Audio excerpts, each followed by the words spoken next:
Assalamualaikum warahmatullahi wabarakatuh. Bapak Ibu, jumpa lagi dengan saya Joko Wahyono. Kali ini kita akan membahas materi tentang implementasi SLC, Student Led Conference pada Sekolah Penggerak Merdeka Belajar. Ini satu cara pembagian rapot yang menyenangkan. Mungkin di antara Bapak Ibu sudah sangat familiar dengan kata SLC ini. Sebagian pernah mendengar dan sebagian mungkin baru kali ini mendengarnya.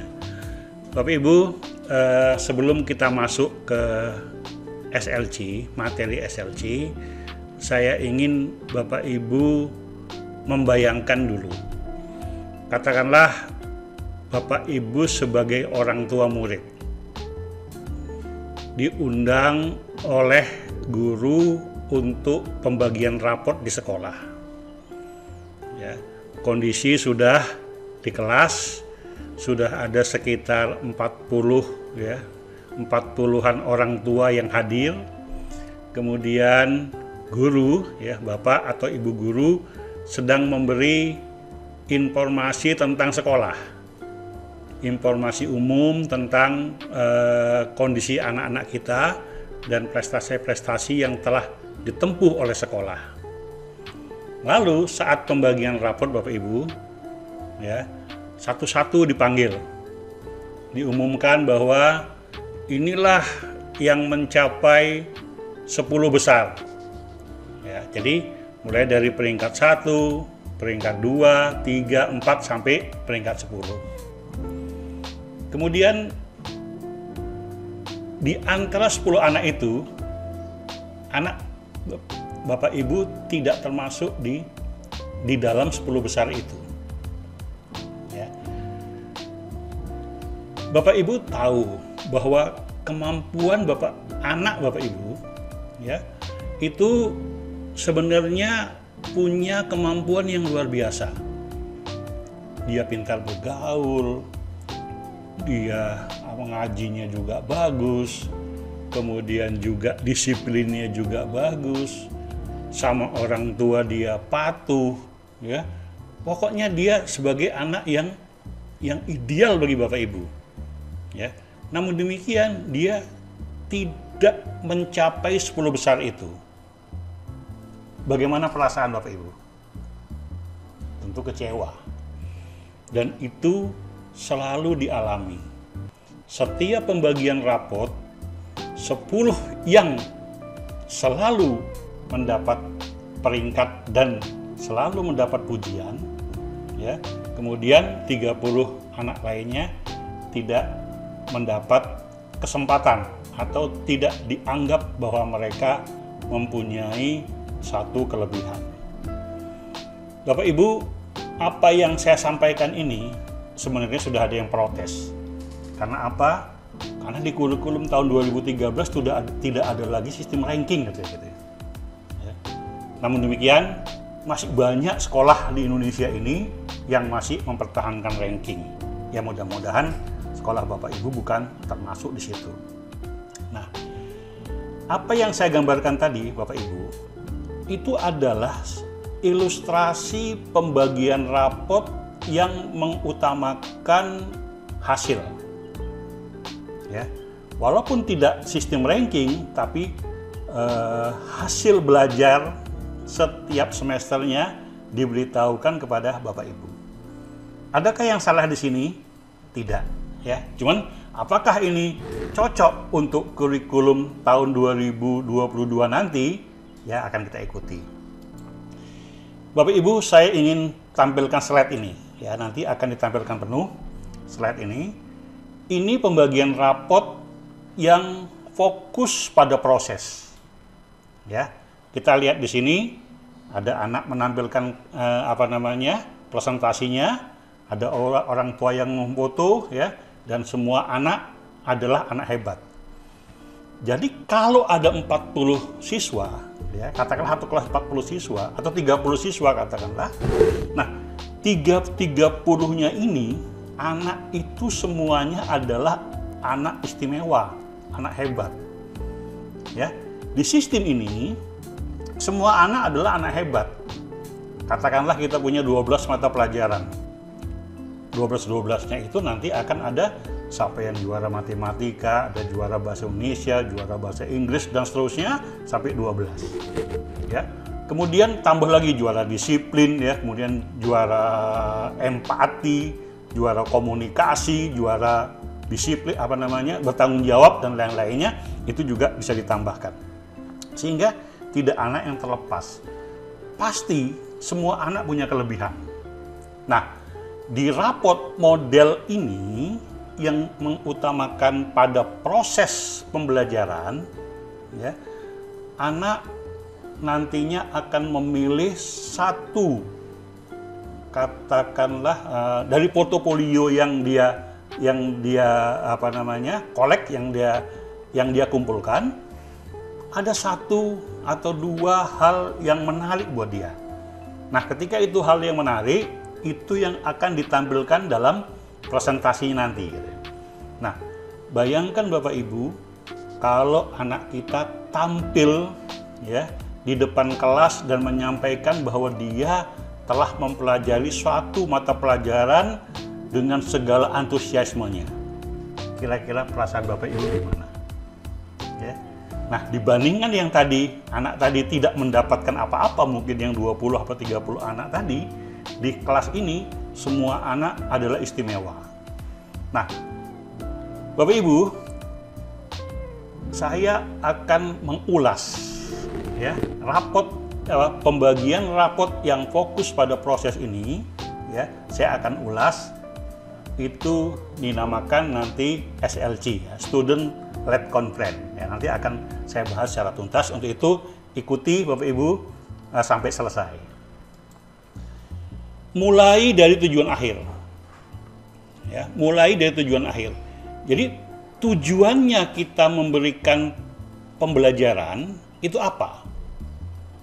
Jadi kalau misalkan di kurikulum 2013 ujung-ujungnya adalah ujiannya adalah ujian nasional, ujiannya ada ulangan umum bersama, ya, ujiannya adalah katakanlah ulangan umum, ya, ulangan umum yang diselenggarakan adalah ulangan umum modelnya multiple choice lagi, pilihan lagi, ya, sehingga apapun yang diajarkan, kompetensi apapun yang Bapak Ibu ajarkan kepada murid-murid, kalau ujungnya adalah ujian nasional, kalau ujungnya adalah ujian ulangan umum bersama atau ulangan umum kenaikan kelas, ya, nah itu akan mereduksi lagi pembelajaran yang telah Bapak Ibu berikan, ya.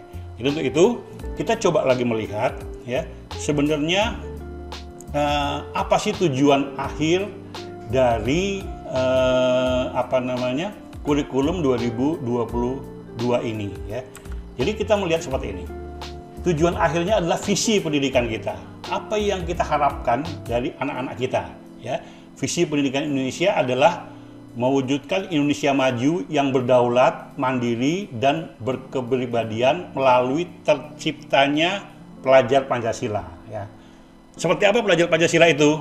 Pelajar Pancasila itu adalah pelajar yang bernalar kritis, kreatif, mandiri, beriman, bertakwa kepada Tuhan Yang Maha Esa, dan berakhlak mulia, bergotong royong, dan berkebinekaan global. Nah, ini yang pencapaian ini harus kita lakukan, ya.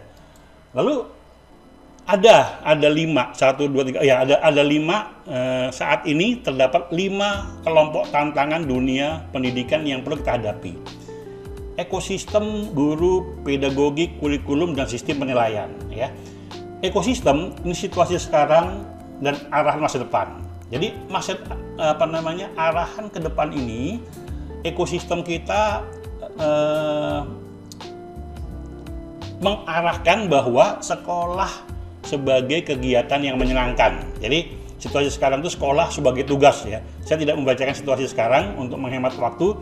Saya akan membacakan arahan masa depan saja, ya Bapak Ibu, ya.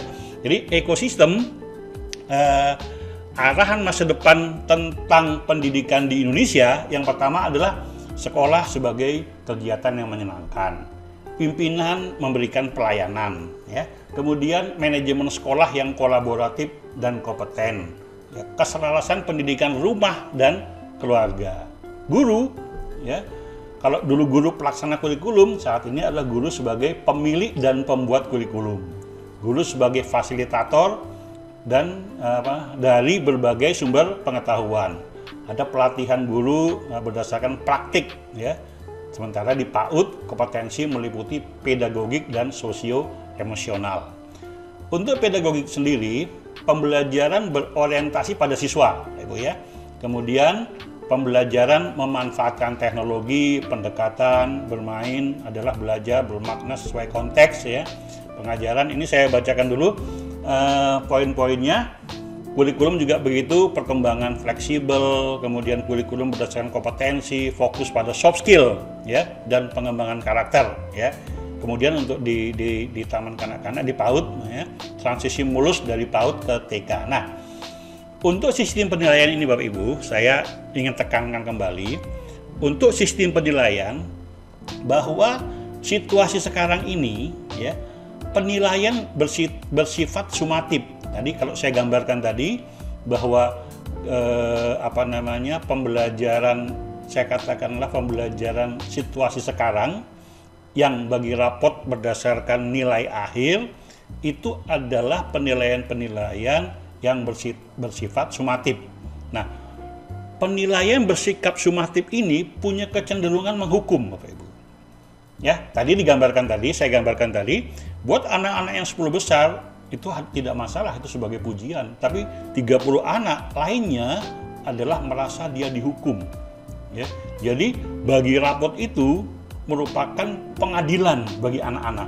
Ya, kita juga sering mengalami setiap pembagian rapot pasti kita deg-degan, ya, dan kemudian kita akan, kalau yang bagus tentunya akan merasa senang, yang tidak bagus tentunya akan merasa tidak dihargai dan lain-lainnya. Nah, untuk penilaian, ya, untuk penilaian arah masa depan ini, penilaian bersifat formatif dan mendukung, ya, formatif dan mendukung. Jadi yang pertama tadi, yang masa lalu tadi bersifat sumatif dan menghukum, ya, penilaian arah ke depan nanti, ya, penilaiannya bersifat formatif dan mendukung, ya. Jadi bukan menghukum. Jadi yang pertama menghukum, yang akan datang nanti sifatnya bagaimana mendukung anak.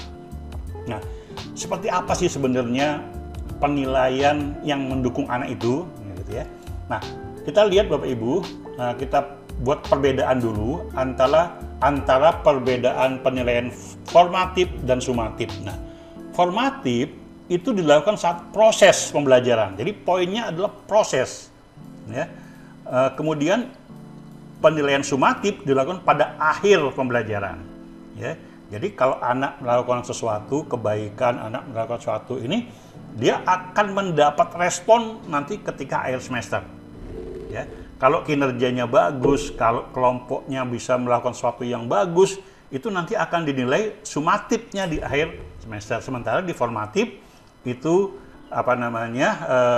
pas saat pembelajaran itu Bapak Ibu bisa memberikan respon kepada anak. Kemudian yang kedua, bertujuan untuk mengetahui perkembangan penguasaan peserta didik. Jadi progres, ya, progres peserta didik. Kalau yang sumatif bertujuan untuk mengetahui pencapaian peserta didik di akhir, ya. Kemudian yang ketiga, hasil digunakan untuk dasar perbaikan proses pembelajaran, ya. Jadi ketika mengalami proses pembelajaran ada kekurangan, langsung disempurnakan. Nah, sementara penilaian sumatif adalah untuk bukti mengenai apa yang dikuasai oleh peserta didik, ya. Itu kiranya 3 perbedaan penilaian formatif dan penilaian sumatif. Lalu laporan seperti apa, ya, yang cocok untuk visi pendidikan Indonesia? Artinya untuk kurikulum 2022 ini atau 2024 nantinya gitu, ya. Nah, kurikulum apa yang cocok dengan sekolah sebagai tempat yang menyenangkan, berorientasi pada siswa, guru sebagai fasilitator dari berbagai sumber pengetahuan, fokus pada soft skill dan pengembangan karakter, penilaian bersifat formatif dan mendukung, ya. Kemudian menghukum atau mendukung. Nah, jadi kurikulum seperti apa yang paling cocok? Tentunya kurikulum yang penilaian yang mendukung anak, ya. Itu yang menjadi fokus daripada kurikulum 2022 ini, gitu ya. Bapak Ibu, apa itu student-led conference? Ya, student-led conference. Jadi kita akan membahas secara tuntas ya Bapak Ibu, ya. Walaupun hanya sedikit, tapi paling tidak Bapak Ibu bisa dapat gambaran lebih jauh tentang apa itu student-led conference. Ya. Bapak Ibu, arti student-led conference, ya, SLC, student-led conference, atau bisa juga disebut sebagai parent teachers conference, atau bisa juga three ways conference, jadi konferensi segitiga, ya.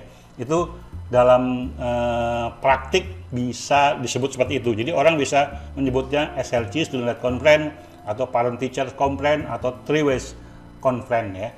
Artinya pertemuan murid, guru, dan orang tua di mana murid sebagai pemegang kendali. Ya.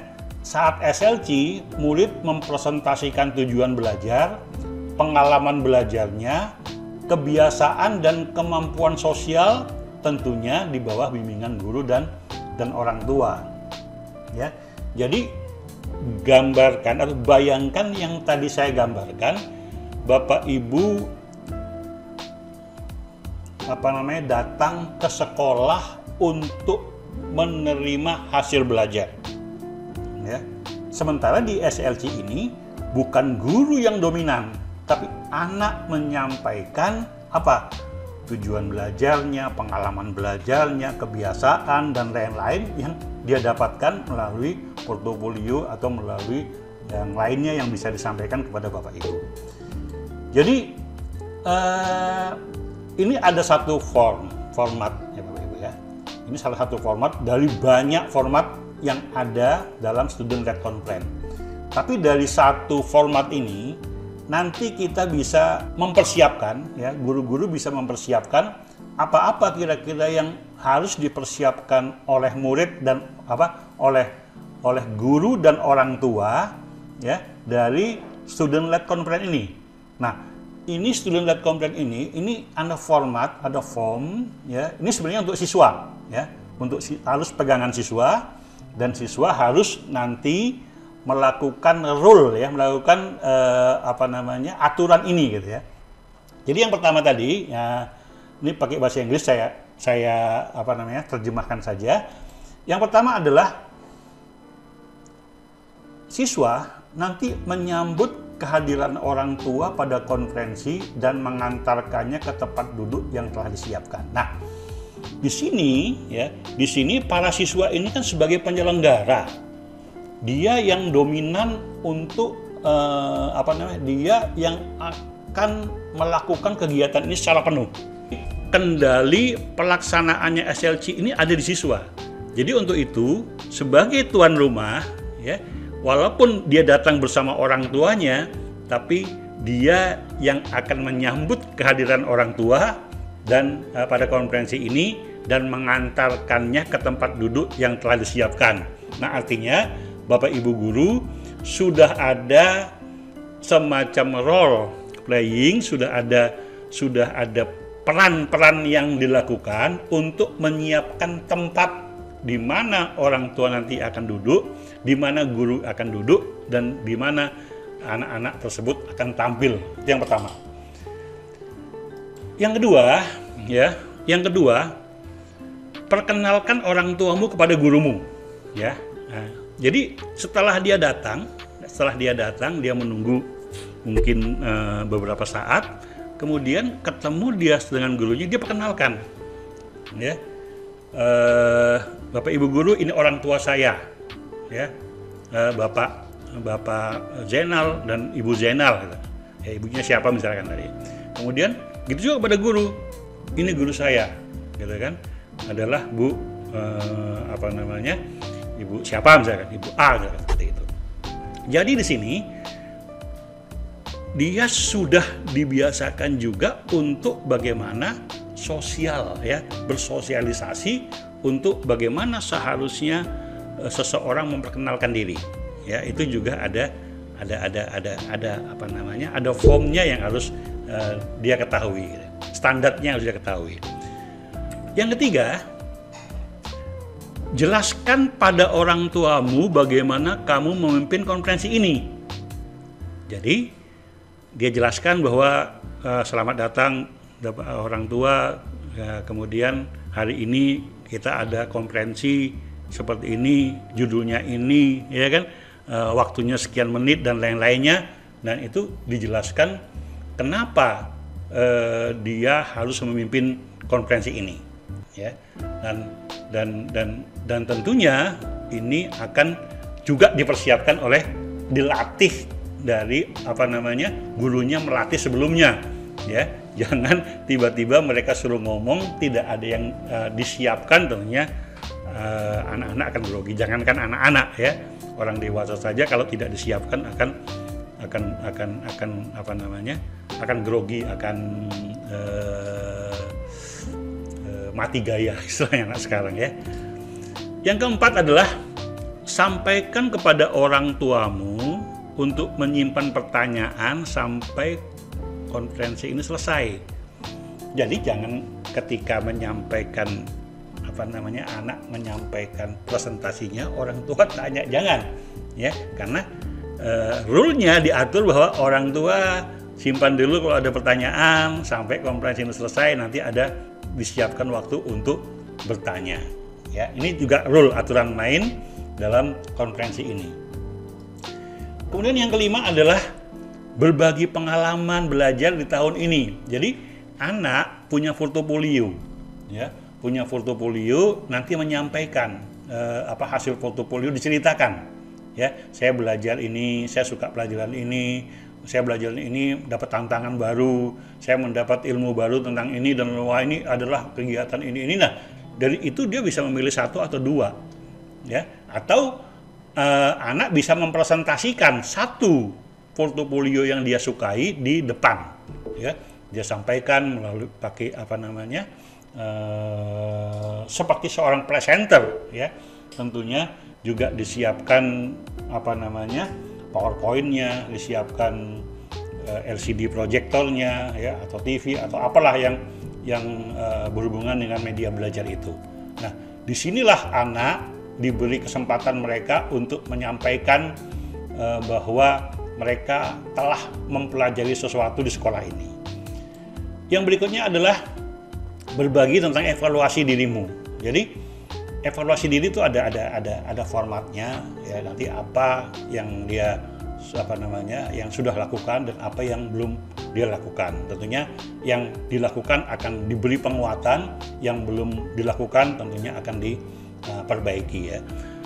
Dan yang ketujuh adalah berbagi kebiasaan dan keterampilan sosial. Jadi ada kebiasaan-kebiasaan dan keterampilan sosial yang dilakukan, dan itu juga ada formatnya, ya, ada formatnya.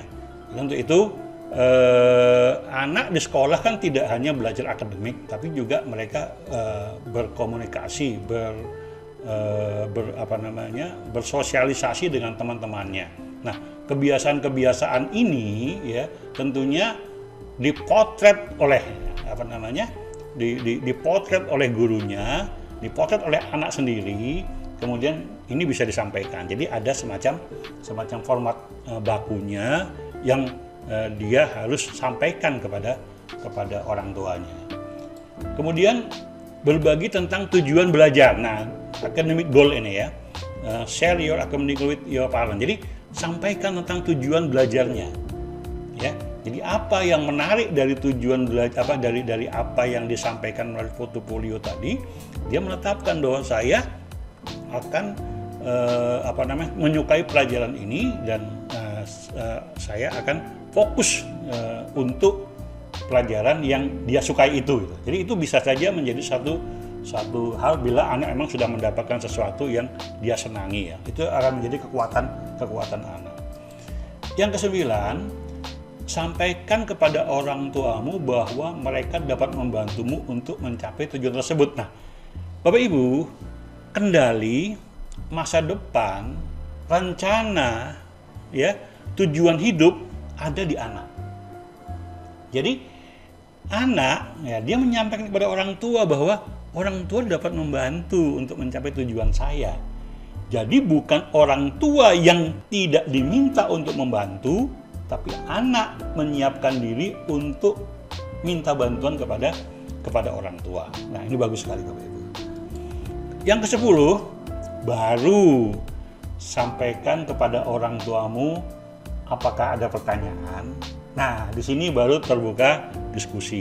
Ya, tentunya diskusi juga dibatasi supaya tidak terlalu panjang ya Bapak Ibu. Sebagai orang tua, mereka akan mendapat pemahaman tentang kondisi anak. Ya. Kemudian yang ke-11 adalah ucapan terima kasih kepada orang tuamu dan yang telah datang pada konferensimu ini. Ya. Jadi mulai dari menyambut sampai mengucapkan terima kasih itu adalah rule daripada student-led conference.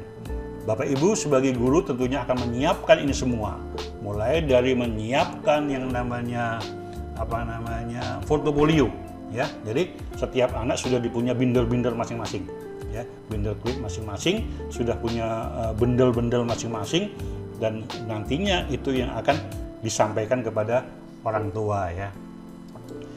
Kemudian Bapak Ibu, manfaat SLC bagaimana SLC memberi manfaat kepada partisipan, artinya kepada murid, kepada orang tua, dan kepada guru, ya. Jadi manfaatnya yang pertama adalah bagaimana kita bisa membangun komunikasi, ya, antara orang tua, guru, dan murid, dan cara terbaik memberi dukungan kepada anaknya. Nah, itu kan. Jadi kalau sudah komunikasi dijalin, ya, orang tua sudah tahu apa sih yang menjadi harapan anaknya, dan orang tua juga tahu apa yang harus didukung. Nah, ini satu pertanda bahwa Bapak Ibu sebagai guru sukses membangun suatu komunikasi. Jadi kepentingan ini menjadi kepentingan bersama sehingga hubungan itu bisa menjadi hubungan yang efektif, ya. Yang kedua adalah menghindari tindakan saling menyalahkan antara murid, guru, dan orang tua. Jadi tindakan saling menyalahkan ini bisa terjadi karena miskomunikasi, ya. Untuk itu saya kira Bapak Ibu sebagai guru juga harus mempersiapkan bagaimana cara membangun komunikasi kepada orang tua. Artinya apa? Bukan ketika mendekati SLC saja Bapak Ibu membangun komunikasi. Sebelum itu jauh-jauh hari pun sudah dibangun. Paling enggak setiap 2 minggu Bapak Ibu sudah membangun komunikasi. Caranya seperti apa? Misalkan begini, ya. Anak-anak dalam bersosialisasi, ya, berkomunikasi, mengerjakan pembelajaran, antusiasme di kelas itu, ya, Bapak Ibu bisa potret, bisa foto, ya. Kemudian bisa itu dikirim kepada orang tuanya melalui WA. Catatan kecil bahwa anak antusias untuk mempelajari ini. Nah, itu suatu tindakan yang menyenangkan. Misalkan di hari Jumat, Bapak Ibu kirim beberapa foto yang menyangkut tentang aktivitas anaknya di sekolah, ya. Dan kemudian hari weekend, hari Sabtu dan hari Minggu, hari Ahad, ya, mereka kumpul bersama, mereka akan senang mendapat informasi dari gurunya. Nah, kalau Bapak Ibu rutin bisa membangun komunikasi seperti itu, ketika SLC berlangsung, Bapak Ibu sudah nggak kagok, orang tua sudah tidak kagok lagi bertemu Bapak Ibu guru. Yang ketiga adalah menempatkan tanggung jawab kepada murid untuk menjelaskan kemajuan belajar dan akuntabilitas yang diperlukan untuk meningkatkan atau mempertahankan keberhasilan akademiknya. Ini merupakan tanggung jawab. Nah, ketika kemandiriannya akan kita bangun, tentunya pertama-tama adalah tanggung jawab apa ya dia yang dia lakukan terhadap dirinya sendiri, ya. Tanggung jawab apa yang dia emban untuk bisa melaksanakan goal yang dia tentukan sendiri, ya. Jadi untuk itu ini satu hal yang positif, ya, bila student-led conference itu bisa kita jalankan di sekolah kita masing-masing. Apapun namanya nanti, ya, apakah SLC, apakah tadi teachers parent conference, apakah three ways conference ataupun kasih bahasa Indonesia konferensi segitiga atau lainnya apapun segala, itu soal nama saja. Nanti mungkin ada nama khusus yang akan diberikan untuk bisa memberikan dampak positif terhadap penilaian tadi. Dan kemudian yang kedua adalah bagaimana kita bisa memberikan warna tersendiri untuk pembagian rapot. Jadi pembagian rapot itu bukan sesuatu pengadilan, ya, tapi pembagian rapot itu adalah sesuatu yang menyenangkan, sesuatu yang perayaan. Jadi perayaan hasil belajar siswa, ya. Jadi ketika mereka sudah akhir semester, mereka bersenang-senang karena apa? Karena mereka sudah bekerja keras selama 1 semester dan mereka merayakan itu dengan sukacita, ya. Jadi bukan dengan tanggung jawab tadi. Yang keempat, Bapak Ibu, anak diharapkan mempunyai keterampilan praktis pengembangan tujuan pribadi siswa, bukan tujuan yang ditetapkan orang tua atau guru. Nah, Bapak Ibu, masa depan anak, ya, di tangan anak itu sendiri sebenarnya, ya. Orang tua hanya memberikan masukan, orang tua hanya memberikan alternatif, tapi keputusan untuk menjalankan cita-cita, untuk menjalankan tujuan hidupnya terletak di anak sendiri. Ya, tentunya ada cara-cara tertentu yang dibiasakan sehingga anak bisa, ya, orang tua bisa menunjukkan sesuatu, bisa mengarahkan, ya, tapi tidak bisa menentukan, mendominasi tujuan hidup anak kita, ya. Jadi saya kira begitu, Bapak Ibu, ya, mudah-mudahan saja apa yang saya sampaikan ini, ya, bisa bermanfaat buat Bapak Ibu. Saya sendiri di tahun 2001, ya, ketika menjadi kepala sekolah dulu sampai 2005 atau sebelumnya sudah menyelenggarakan SLC ini di sekolah saya ketika saya menjadi kepala sekolah di sekolah perusahaan dulu di Sanata, di PT Kaltim Primakol, ya. Jadi kemudian di Samarinda saya mengelola sekolah Fastabikul Khairat. Tentunya ini menjadi satu yang berbeda, ya, sesuatu yang berbeda dari sekolah-sekolah lain yang ada di Samarinda pada waktu itu, ya. Mulai tahun 2007 saya berkesempatan mengelola sekolah Fastabikul Khairat di Samarinda. Tentunya ini sesuatu yang istimewa buat warga Samarinda, ya. Alhamdulillah dalam waktu 14-15 tahun sekolah kami juga mendapat kepercayaan yang bagus di masyarakat, ya. Jadi Bapak Ibu, selamat praktek, ya. Mudah-mudahan bisa memberikan yang terbaik buat anak-anak kita semuanya. Bila memang perlu ada sesuatu yang ingin disampaikan, Bapak Ibu silahkan sampaikan di kolom komentar, ya. Ada saran-saran atau Bapak Ibu seandainya ada satu materi yang kira-kira Bapak Ibu butuhkan, ya, untuk pelaksanaan Bapak Ibu sebagai guru, ya, teknis pembelajaran, silahkan sampaikan untuk materi konten kita akan datang. Saya kira demikian Bapak Ibu. Terima kasih. Assalamualaikum warahmatullahi wabarakatuh.